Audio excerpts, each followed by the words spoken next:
including people that were not vulnerable, like children. Right. And this is the thing that is now so alarming to me.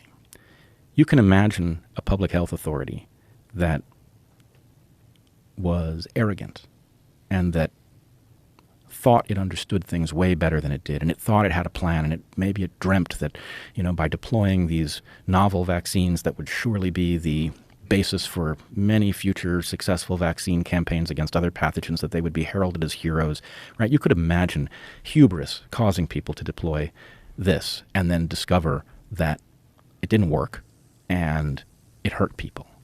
But at the point that we're seeing an undeniable pattern of damage, and we know that that damage is disproportionately experienced by younger people, and that the risk of COVID is disproportionately to the old. The idea that it doesn't stop, the idea that it doesn't turn around and say, well, the vaccines are good, let's give them to people over 65. If you're over 40 and you want one, you can have one, but we're not going to vaccinate anybody young because the risk-benefit ratio doesn't make sense. The fact that it doesn't do that means, I think, that somehow whatever is driving this policy is absolutely comfortable with the death of other people. How could it not be? I mean, how could you recommend these mRNA vaccines for children who are not, at least at the moment, vulnerable to COVID? How could you do it? And do you think this is because of financial pressure? Because this is the only thing that makes sense to me, because there's a vast financial interest in vaccinating as many people as possible. I see that as the shallow end of the pool, right? And I try very hard not to get ahead of the evidence. I would say at the very least, the floor of plausible explanations, something is interested in making money, is comfortable from decades of corrupting the public health apparatus with making decisions that result in acceptable amounts of losses. Yeah, and acceptable amounts would leave a normal person with their jaw on the floor. But something has become very comfortable with this. And so it may be that. But I also have an uneasy sense about what the larger picture may be here. So there was a concept that I was reluctant to talk about for months, right? It wouldn't let me go, but I was reluctant to talk about it publicly. And I finally did release it on Dark Horse. Admittedly, it needs a better name. I call it the time-traveling money printer. And so anyway, let's assume time travel doesn't exist. There's another way of doing the same thing without an actual time machine, right? Printing money. And it requires an awful lot of power to either shape history or slow regular folks down in how much they realize and how quickly they realize it. Right? If you're in a position to do that, then you can print money, right? If you know what's coming, if you know what history is going to do. It's a kind of insider information that is hard to prosecute. It's not like knowing something about a stock price from being an insider. And anyway, so my point is this. There is substantial evidence that COVID began circulating such that it was an important component of what unfolded at the military games in Wuhan in September of 2019. And there's been lots of talk in various publications at this point about the possibility that COVID was circulating earlier than we knew. But if folks knew that it was circulating earlier than we knew, or than the public knew, they had the opportunity to warn us and to help prepare us.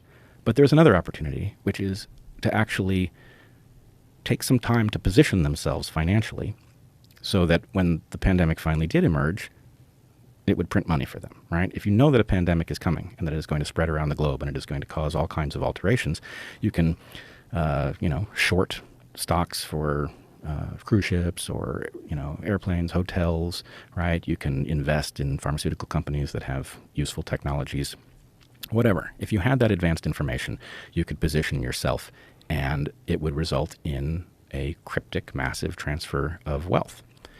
And so the question is, how much of the story here involves something having understood what was coming and having revealed it at a point that it was positioned rather than it having emerged naturally and, the world suddenly all became aware at the dawning of 2020, right? That's the question, was there something about this that goes beyond what you were suggesting, which is well, there's an opportunity to make money if you're in a pharmaceutical company. There's going to be lots of opportunities to sell treatments and vaccines and things like that. That's all true, but there's a much bigger opportunity if somebody is willing to effectively slow down the public awareness of a historical event. And I guess the last thing I would say on that is the environment that we live in, the environment that actually results in you and me doing what we get to do in podcast space, is an environment that exists primarily because people are absolutely starved for reliable sources, right? Every paper is broken. Every university is broken. And that means that people are left to find voices that, for whatever reason, are credible because they're honest, because they correct their mistakes, whatever. And I guess the point I would make is that the question of zero being a special number interfaces the question of the time-traveling money printer in the sense that keeping people from having mechanisms that tell them what's true is an excellent way of detaining them so that this sort of financial gamesmanship can unfold, right? It has to be true that there aren't newspapers out there seriously pursuing Pulitzer Prizes for deep investigations that, treat nothing as sacred. It doesn't seem to happen anymore. And the question is why? And I can, of course, be certain of nothing. I'm as much an outsider to this as anybody. But I will say there's a version of the story in which our being kept in the dark is a perpetual source of wealth. And that means that people like you and I have to be specially punished for trying to get out of the dark, right? It's what we do. We talk to interesting people who seem to have a beat on something. I talked to Geert Vanden Bosch, and I'm in a position to know that what he's saying is at least sensible, right? Neither of us know it's going to come true, but I can certainly say there's nothing in that isn't plausible.